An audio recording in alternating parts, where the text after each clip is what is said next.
Want to stop juggling spreadsheets, calendars, and a dozen apps just to run your rentals? Lodgify makes it easy. It's an all-in-one toolkit for hosts. Build a direct booking website, automate guest messaging, and keep all your channels in sync. Running your rental business your way has never been simpler. And for Good Morning Hospitality listeners, you can get 20% off any yearly plan with code GMH20. Just check the link in the show notes to get started today. Welcome to Good Morning Hospitality, your one-stop shop for the latest news, noteworthy trends, and thought-provoking discussions across the industry. From hotels to short-term rentals to all things travel and hospitality, you'll find each episode equips you with the information that you need to start your week. Join us on Good Morning Hospitality every Wednesday, wherever you get your podcasts. Wow. New intro. Who this? I love it. We look official now. We do look official. It's definitely like, so by the way, for everybody that's joining us, if you caught that new intro, let us know what you think. Yeah, the hotel crew coming through. I like it. Yes, exactly. All our hotel lovers, all our hotel workers, all of that. Yeah, no, really, really great. So that being said, why don't we do a quick roll call and see where everyone is joining us in from? It looks like we've got Jeremy. Jeremy is actually joining us from Israel, which, by the way, thank you so much for joining us right now. That's incredible. First here. Yes. Stay safe. Yes, please stay safe. Definitely. Always continuing to check in with you. But everybody else, let us know where you're joining in from, whether it's the U.S., other places around the world. It's always so exciting to see, because we got lots of international friends too. I think last episode I saw like over 20 countries checking in. So let's see if we can beat that today. So let us know what country you're at in our city. We love seeing it and seeing the support around the globe. And we're happy to bring you some interesting news. Yeah. And let us know what you want to hear about as well in the comments. Totally. Yeah. I mean, it's been a really interesting week. Oh, look, we got Esteban from Buenos Aires. I love Buenos Aires. Raphael, where are you joining us from today? Yeah, Raphael. Joining the crew. Let us know. Well, I'm joining from very foggy Los Angeles, by the way. I know you can't tell by my background, but. And I'm here from what we say is freezing cold Miami of 65 degrees. So it's going to snow. I think I got my snow jacket ready. That is cold. We are so spoiled. We are spoiled. I definitely have to say. We got some Miami. Okay, cool. We got lots of people in the house here. Now that we've done a little bit of a roll call, please definitely continue to let us know where you're joining us in from. But why don't we just go ahead and start diving into some topics, because we have some really interesting conversations to have today. Los Angeles. Okay, perfect. Oh my gosh, Stella's still in bed. Thank you for joining us. Thanks for joining us from bed, Stella. Perfect. I would still be in bed too, Stella, if I could. Oh, wait, which valley?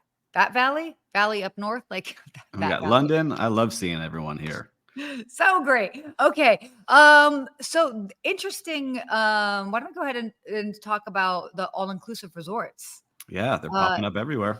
Well, I mean, look, they kind of have always been around to a certain extent, but right now, what's been interesting is seeing all the bigger brands really kind of double downing on their all-inclusive resorts, considering the current time and the economy with inflation.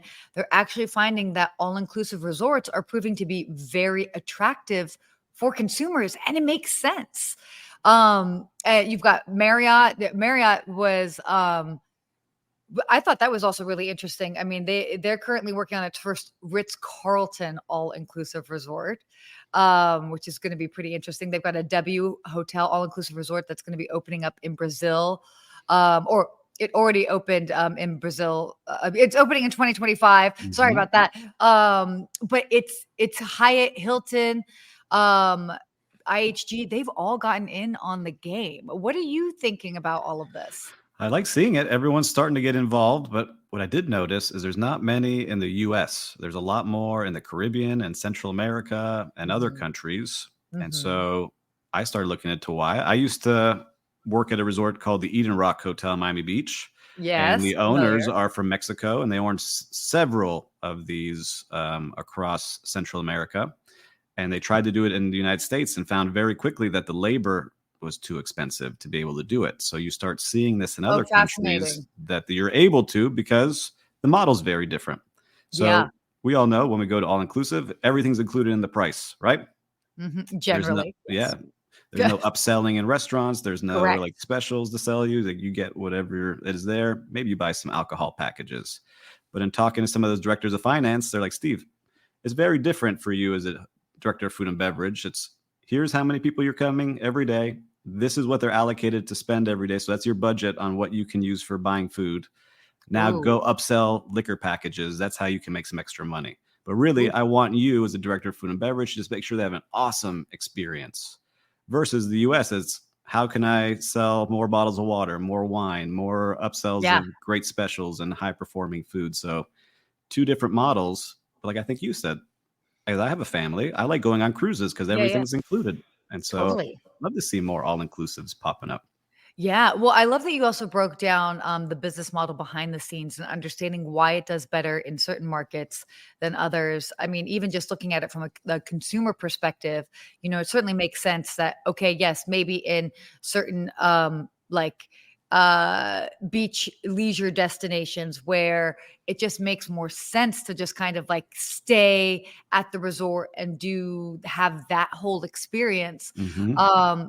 But again, you also bring up another great point as far as like the family aspect. It's like really nice to know that like I've already paid for this. This is how much it's going to be. It's not going to necessarily be and then plus and then plus and then plus. Now that's not to say that like you can't have a different type of vacation, but I think that this is what we're seeing is these bigger brands are really understanding that there is a market for that and people Mm-hmm. do want to kind of know what they're paying for before they get into it.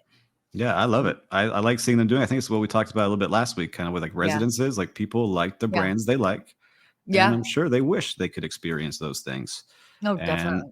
in talking with some others, and I see some comments coming up, like Raphael mentioning exchange rates also influence those things, Ooh, right? yes. Because you get a Really lot great point. more value for the dollar in certain countries. Mhm. But I love it. I hope we see more and more of this, especially at the high end, right? I'd love Yeah. to see some of the ultra luxe popping up, the brands that we know and enjoy That's doing gonna be this. really fascinating to see, like, if they can really knock that out of the park.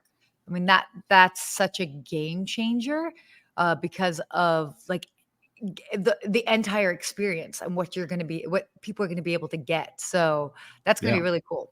Which brands would you want to see doing it? And for listeners and watchers too, like which brand would you want to see Ooh. getting into this? Ooh. Well, I think, I mean, the one that I'm most excited for that's already in the works is this Ritz-Carlton. Hmm. Um, it's so tricky though to think like, I mean, I don't know, 4 seasons? Like, would that be cool? Ooh, I think it would be Yeah. cool. I think they would do a fantastic job at what they're creating. That would be a Yeah. good one. I think I would like to see, you mentioned some of these ultra luxe ones, but Yeah. I'm a big fan of my old Mandarin Oriental days. So I love Ooh, Mandarin Oriental, kind of that vibe, some great seafood with a little Asian flair on it. I think those would that's be awesome to amazing. see. Hmm. That's pretty luxe. Yeah, That's pretty luxe. I would really like to see that. And Yeah. they do a great job, and I still know they do a great job down here in Miami and all their other They ones. do. But I think those are They do. good. 4 seasons, Mandarin Oriental. Let's go. Get your Yes. all inclusives ready. We're ready to go. Exactly. You got us. We're ready. We're lining up at the door.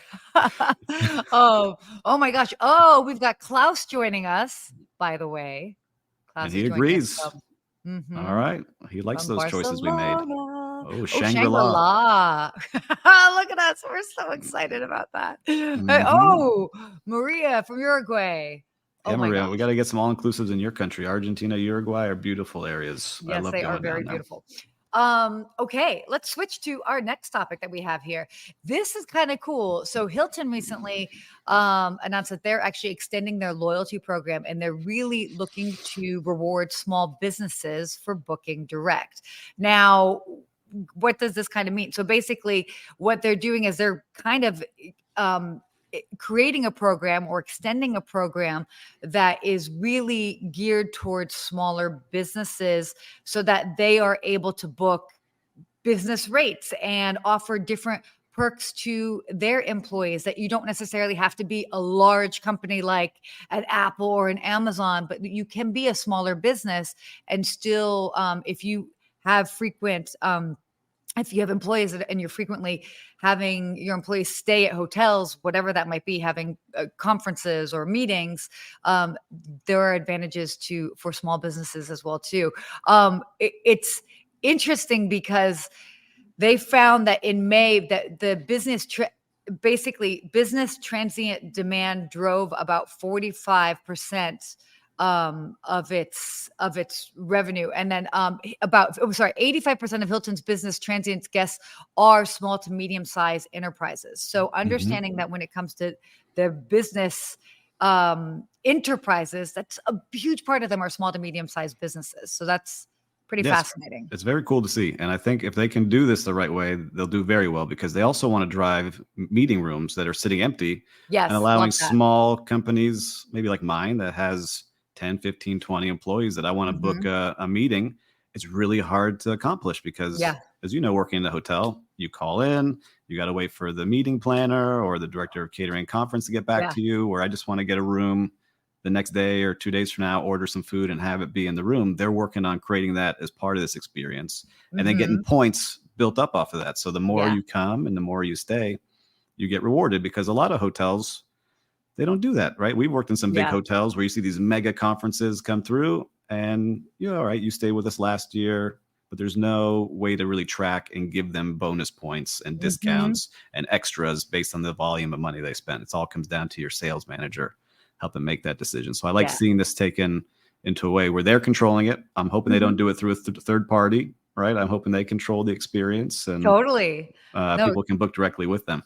Well, yeah. And I think that's the thing that I thought was so cool, is that they're actually going to have like an events booking site, which I is such a different approach. And as you said, it'll make things so much easier instead of having to always necessarily call, speak to somebody. Not to say that obviously you want to be able to call and speak to people, like to get things done. That's the meat of the hospitality industry. But to be able to have this as an additional option, whether it's even to just check availability, whatever that means, or get an idea for a certain price point, etc. So I think that's going to be really, really interesting to see how that rolls out. Kind of cool. The other cool part too for a small business is you, as the owner of that business, get those points where you could use it all for yourself, or you can decide, all right, Sarah did awesome this week. Let me go reward her with some points where she can go take her family and stay somewhere. So all those points accumulate into one account. They then can be assigned different places. Ooh, this is a good question that just came in on LinkedIn, by the way. Wouldn't that alienate the travel agent? I'll give my opinion after yours. No, you go first. I like that question. I think travel agents are great for a lot of things, but if I just want to book a room for my company next week and I can do it on my own, I would like to do that. And if it's an easy way to do it. Right now, travel agents have great contacts, and look, we do that with part of the Hospitality Mentor. We book great hotels for people. But I think there's a different experience with this. I still think travel agents do a fantastic job of creating awesome memory-making trips. But if I want to book a meeting room down the street at the Hilton for 3 days from now, I don't know if I need a travel agent. Maybe I'm wrong. What do you think, Sarah? So I don't necessarily see this as a way to replace a travel agent. If you're a smaller business and you can and you have somebody booking the travel for your company, the travel agent can still book as on behalf of the small business. So I think that's I think it's smart. So you can still totally have a travel agent, booking for your business should you feel like the volume's there or the need is there, etc. Obviously, it's such a personal thing, but I don't think it necessarily has to replace the travel agent. I think it's more so it's the perks that it's offering small businesses. So I see it more as that. Yes, and the other part too is I think this will start to spread. I know Marriott tried something similar-ish, more just like booking open spaces during like pandemic time. Oh, that's right. But it didn't really take off. But I just listened to the Hilton versus Marriott podcast on Business Wars. Yes. And I loved how they all were like basically copying each other. One would come out with something, then the other would copy it with a little twist. So I'm curious to see if this starts happening amongst all the big chains. Oh my gosh. Yeah, no, definitely. Wait, quick shout out to Suzanne who just joined us. Also, Kat joined us as well too. Catherine Banks, love it. Hey, but yeah, these are. It's really interesting because I think that it could just like enhance any sort of way that you could enhance and make the booking process easier. I think that it will just it'll only behoove the hotel. So, Mhm. are there going to be perks for it for this way or that way? Yeah, of course. But yeah, so I love that they're doing it and they're exploring different ways to do it because again, people need ease at the end of the day. So, Yeah. big I would fan love of to that. see it where I can see what's available, what menu options I can book easily in packages per person. And then someone can contact me after if they need to make sure I'm going to show up, but just make it as easy as possible. What AV I might need in the room, right? So Yeah. just 3 screens, keep it simple. Yeah. Here, that's the business plan. Here's the 3 screens to book this room, and then we can use the points for everything we need. And just like Suzanne said, the white bed wars, where Woo! Yeah, love that. everyone started going after when Weston came out with their heavenly beds. Everyone started copying Weston and Oh, Starwood and started going ultra comfy beds. So thanks, uh-huh. Starwood, for Yeah, upgrading thank the you. bed game. Exactly. Gotta upgrade that. So, well, we can't, before we kind of dive into some sort of travel topics, we can't glaze over this. This has definitely been all over social media, the news, etc. In regards to Choice. Choice Hotels was offering to buy Wyndham at a $7.8 billion valuation. So, Steve, I know you did a little bit of a look into this. What have you been seeing, or can you even like break down what was kind of happening for those that might not be aware? This is all new news coming out, so it's flying in. But like we said, we were calling our contacts. Sarah and I were calling people to see what we could find out, and we got some Yeah. inside scoops on certain things. Choice and Wyndham are more of the affordable kind of lodging operators. Options. Yeah. And Hilton, Marriott, and some others are starting to get into that space where we talked Mm. about kind of getting into this more extended stay and entry level pricing. And Choice is realizing, look, we need to team up, Wyndham. We've been trying to negotiate with you for a while.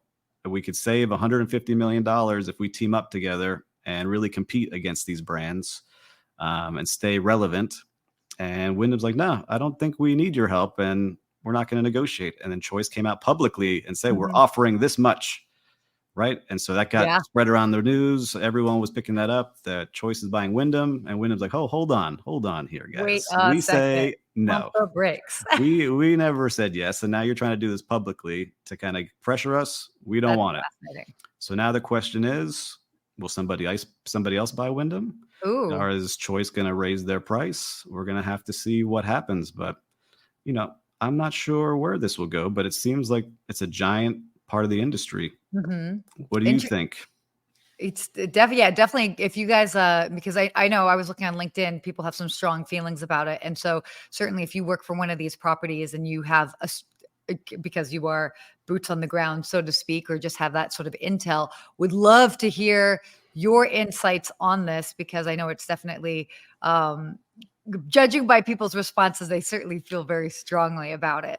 But People who bought franchises said, I yeah. want to be with Wyndham or I want to be with Mhm. Choice, and they didn't choose the other for a certain reason. So I've seen a lot of that. Yeah, and I'd be curious to know because I don't know, firsthand, but what what are the pros and cons? I don't want to even say pros and cons, but I mean, I'm sure that there are advantages to being with one or the other, whatever that might be. So certainly interesting times for sure. But by the way, Jim actually chimed in on the subject of beds. I know that this was kind of what we were talking about. Why so many pillows? Most end up on the floor. Oh my gosh, I feel like we're gonna have to talk about that later when we talk about The bad more pillows, the better the brand. I think is Wait, what they said. Keep adding pillows, and we're going to be better than the other brand. wait, They got okay, 2. wait. We're doing 7. Steve, what are your thoughts on pillows? Well, I like. You're like, You have to you're have. like, Listen, wow, we personal deal with this preference with time. our vacation rentals. So certain owners could be partner with vacation rental homes. You have to Yeah. have at least 2 pillows per person Yeah. in a bed, right? And so you need at least 2. But I don't mind a nice little throw pillow to give a little flair if they can clean it and it can zip off. I don't want anyone's gross grossness on these pillows I staying love behind. I love how you're talking about throw pillows. That's crazy. But it's What is it? true. You're It's right. the hotel room you come in. You can see which ones are the gross pillows. I don't want to touch that one. Yeah, no, I think 2 per person makes sense because I mean, it's not like a ridiculous amount.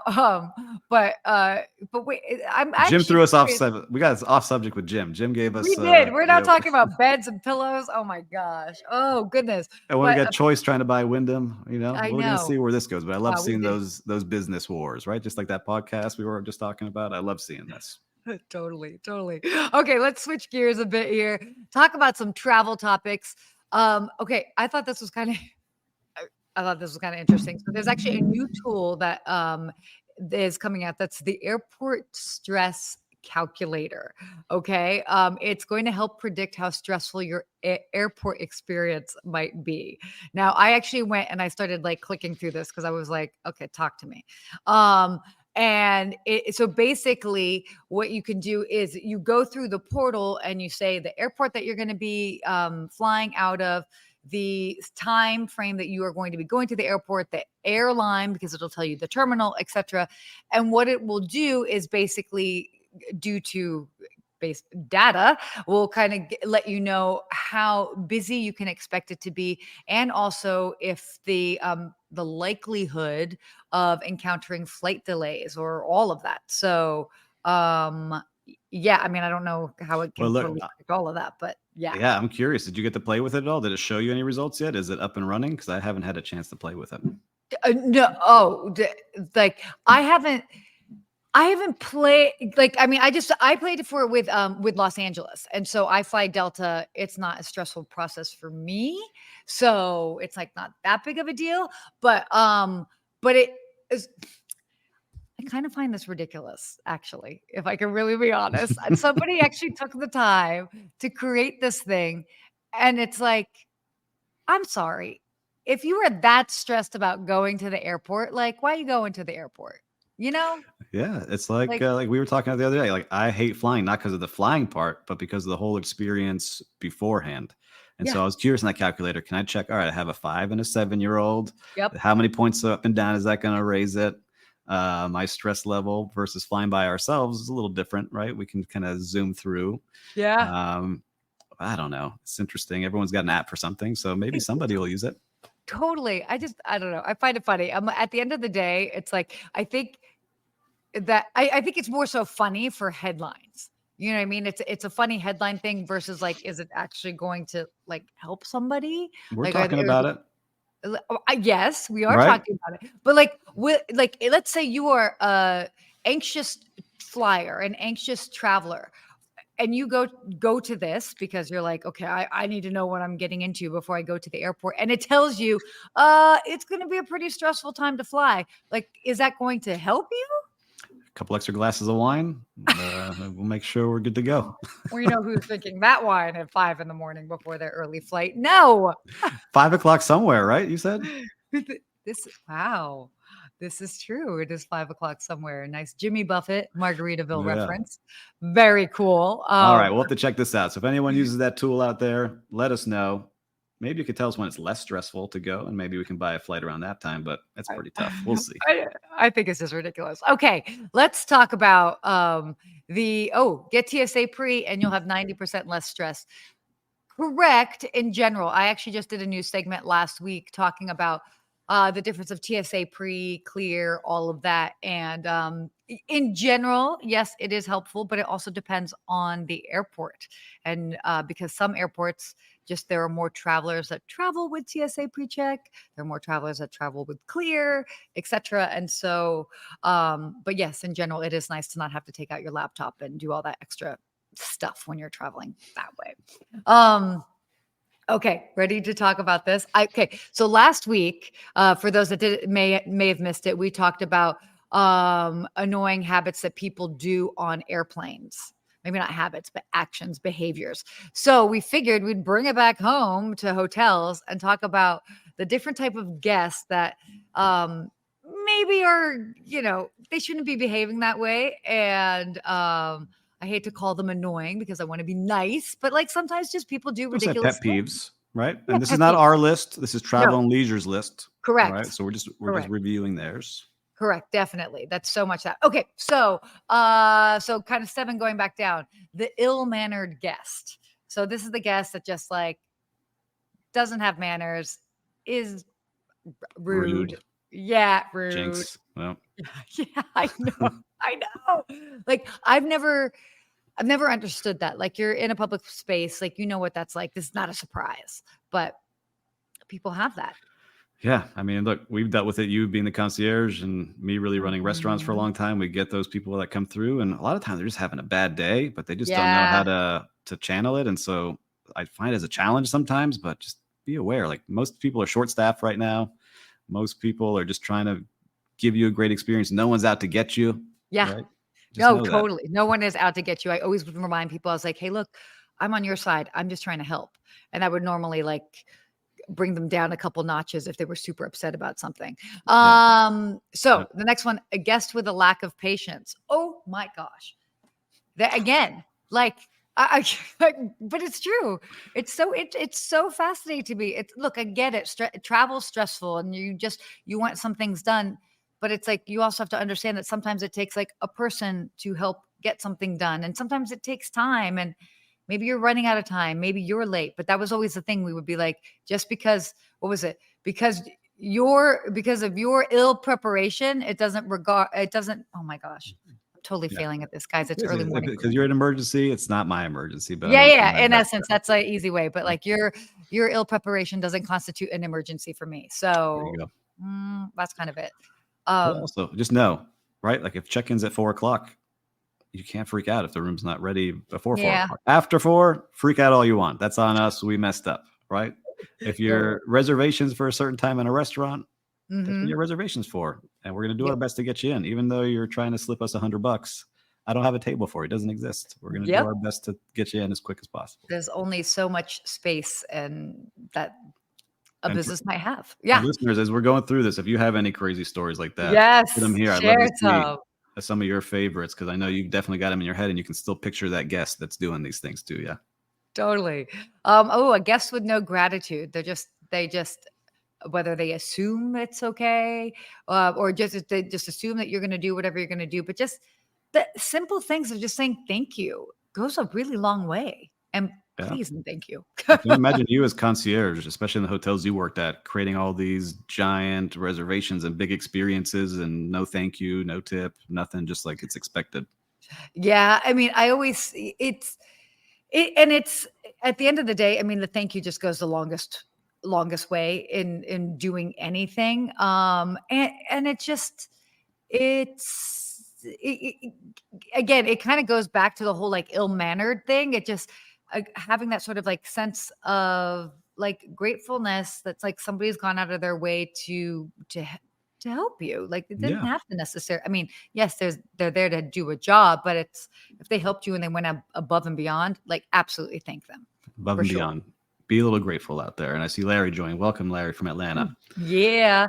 Okay. So then there's the messy guest. This broke me actually during the pandemic. We had to clean hotel rooms, Oh no. and there were some rooms in a luxury hotel that were just Yeah. trashed and like disgusting and body liquids and blood and just gross things. And I was like, come on, guys, like what is happening in here? Like I can only imagine Yeah. what your house looks like. Yeah, no, totally. Oh my gosh, wait. So Christopher he said a thank you wrapped in a $20 bill goes even further. You're right. It does. It does, depending on what it is. But I love that. That's And I funny. like Federica's where he's saying to complain is easier than to say a thank you. Yeah, so It's true. true. By the way, actually, I love that Federica just mentioned that because if that's something that if somebody like I really make a point to compliment because all too often businesses only hear complaints. And especially if somebody's going out of their way or they made me feel really good, I always try to make a point to share that compliment with the team just so that they know like, hey, look, you guys are actually doing some good things. So it's a nice way to kind of balance that out. Yeah, one of my go-tos if you're standing in a restaurant is always complimenting shoes, whether it's guys or girls. Like, oh, I like those shoes. Those are nice. Those are my go-to. Like, wow, thank you. Very nice. Strut I around. like that. That's my tip for you all today in the hotels. Use that one. Okay. Now there's the underdressed guest. Oh my I God. know. You like this one. Woo. For people that have been following me for a long time, I have definitely. So it's funny because like obviously like I'll go to hotels and like hotels. How classic is it to have the picture of like somebody like in their bathrobe at the hotel? And I get it. A lot of people love bathrobes. Unpopular opinion. I'm very well aware that this is an unpopular opinion. I actually am not a fan of bathrobes. I don't know why. I never have been. Like I've been gifted bathrobes and I'm always like, hey mom, here you go. I'm regifting to you. So sorry. But people that would walk in the lobby of the hotel in their bathrobe. What? Why are you doing that? Look, one thing if you're wearing your bathrobe because you're going to the spa and you're going down this way, but like you're coming down to like the lobby restaurant in your bathrobe. Like, come on, really? Like, really? Yeah, that's I a feel tough very one, strongly about this. especially in business hotels too. That's where it's like the funniest. But I've worked most of my career on South Beach, Miami, Yeah. and one of the hardest things to do is there are some people that come in very underdressed to breakfast, and we have to nicely ask, excuse me, miss or sir, you need to have a cover up. You Yeah. can't walk in here in your thong, male and female, Yeah, right? You got to yeah. make sure you're dressed. Totally. It's tough. It's a tough one. You could just be like, I'm so sorry. In case we accidentally spill the hot tea, we don't want to burn you. Yeah. Or you don't burn people's minds with what they're seeing here. Oh gosh. Anyway, yeah. Obviously, it all depends on the destination, but I mean, you're in a public space. Yeah. And Larry agrees with it. House slippers should be banned from the hallway, let alone the lobby. I also don't like slippers either. Where are you staying? We're staying at luxury hotels, Larry. This is happening in these places. Where y'all staying? My gosh. Yeah. Clothes are not optional in the lobby. I love this. Exactly. Somebody finally gets it. My gosh, I thought I was the only person that was just like, oh gosh. Anyway, okay. So we'll kind of like quick. Oh, what is this? How about when guests keep coming back to take complimentary drinks and snacks from the check-in welcome table when they've already been in-house for several days? Those cookies and the macaroons, and they're all coming back for those. But once in a while, but don't take the whole thing for 10 Don't people. take the whole thing. I get it. We've seen it all. Okay, so yeah, so that was actually funny because that was actually the number one. There's the noisy guest, so those that are just like not aware of their noise level. By the way, I've like Jamie Foxx, for example, used to. It's so weird when you like live and work in certain big cities. It's interesting how you might have certain celebrities come and stay with you all the time. And Jamie Foxx would always come in, and I don't know if anybody has ever had him stay at their hotel, but Jamie Foxx. Oh, you have? Okay, so you probably know he loves to sing. Yes, and DJ. Yes, and he will sing as he walks through the lobby, and like I'm just like, bro. You want to go under like cover, or you want to let everybody know that Jamie Foxx is in the house? Apparently he wants to let everybody know Jamie Foxx is in the house, but he would always come through. And by the way, in that particular case, it's also a little bit like, okay, well, it's Jamie Foxx. Cool. But again, it's being mindful of your noise level and when you're coming in a hotel. But you could have like a gaggle of women that are there for a bachorette party and they're all like, man, whatever, And in the rooms, if you're connecting rooms, like be aware where you're at. But also, like we talked about this last week, speakerphone guests. Turn off your speakerphone. We don't want to hear your music or who you're talking to. No speakerphone. Or speakers by the pool deck. I don't want to hear be the DJ with the hotel music. No, thank you. For me. Anyhow, yes, are we complaining too much? Maybe. No, we're not. No, we're not complaining too much. It's one of those things that we can all agree on some of these things. And then the final was the guest with the sticky hands, which Jeremy brought up a great example about that. Just the people that want to just kind of take things, whether it's from notepads to pillows to anything in the room, salt shakers. My mother has maybe done that before, not throwing her under the bus. But I just did. A lot of people, a LinkedIn user unnamed. Usually Americans are so loud. I think that's true. There's a lot of us that are very loud. True. That is true. That's not us, but yes, there are a lot that are. Oh my gosh. All right. So we did top 7. So number 1, the guest that steals stuff. I thought it was actually sticky hands, that you were shaking hands with someone who had sticky hands. But wait, stop. Are you serious? No, I'm joking. It's like, what are you? Come on, Steve, get with the program. Come on. No, this is great. ridiculous. Do you have something to share with us for the real-time recap this week? Real-time recap this week. Look, my kids were homesick, so we were home the whole time. But, shout out to Uber Eats for delivering and creating a technology that I'm grateful for to get us stuff that we need when we can't leave the house. So shout out to you all. Definitely. I was in Austin this weekend and I stayed at a Sheraton in Georgetown. So technically Georgetown, Texas, just a little bit north of Austin. The whole staff there was really awesome, really sweet. It was cool too because Georgetown, Texas was right in line with a good part of the eclipse that happened this past weekend. So we had our whole family there, and it was really great because they actually had a couple of extra glasses so that people could watch the eclipse. So we happen to have our own, but there were also a couple extra as well too. And I just thought that it was a really nice touch. So that when so we were all kind of able to check out the eclipse together, and it was pretty neat. So again, it's something simple like that you can do that really can make a big difference. So love that. I saw it on social. Your mom looks like a lot of fun. Is she a lot of fun? She looks like she was having a great time and a good person to be around. My mom is a lot of fun. My aunt is even crazier. And no, I'm kidding. No, they're all fun people. And I have to say, there's nothing like a good wedding where it's like everybody can just kind of dance it out. So that's always a fun time. Those are the good memories. Yes. Okay. Right before we wrap up, our hospitality quote for today is, do you want to read it? The great advantage of a hotel is that it is a refuge from home life, by George Bernard Shaw. I love this, because how often do we think about going to a hotel is like, I mean, that's kind of like, we want it to be like a home away from home, but it's also nice that it's like, you just feel a little bit, it feels a little bit different than home too.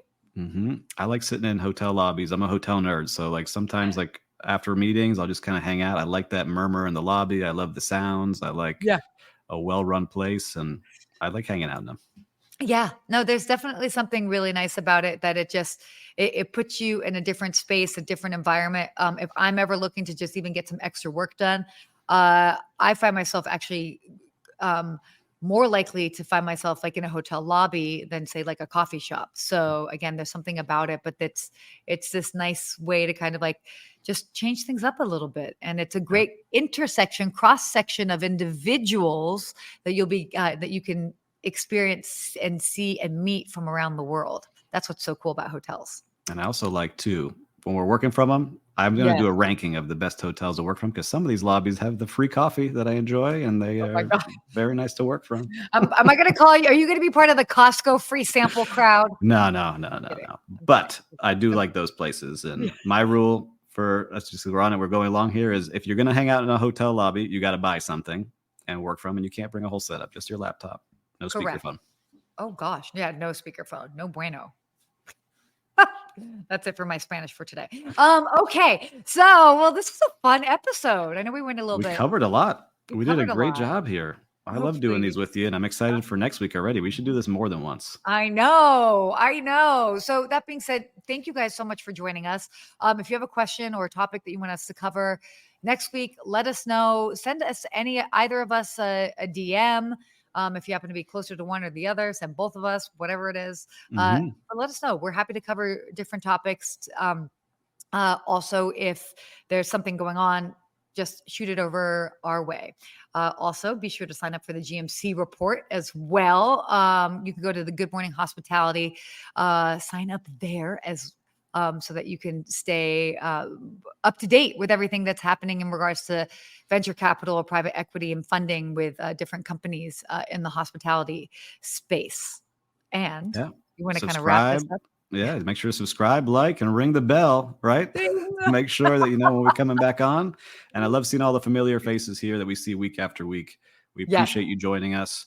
And if you're listening to this on the replay in your car, make sure to check out our new intro video. It came out really good. So we're excited to see it again next week. Pretty fun. No, this has been a great show. And as always, so thankful when you get to join us live, and more exciting stuff coming next week. Yeah. See you all next week. Yeah. Bye, guys.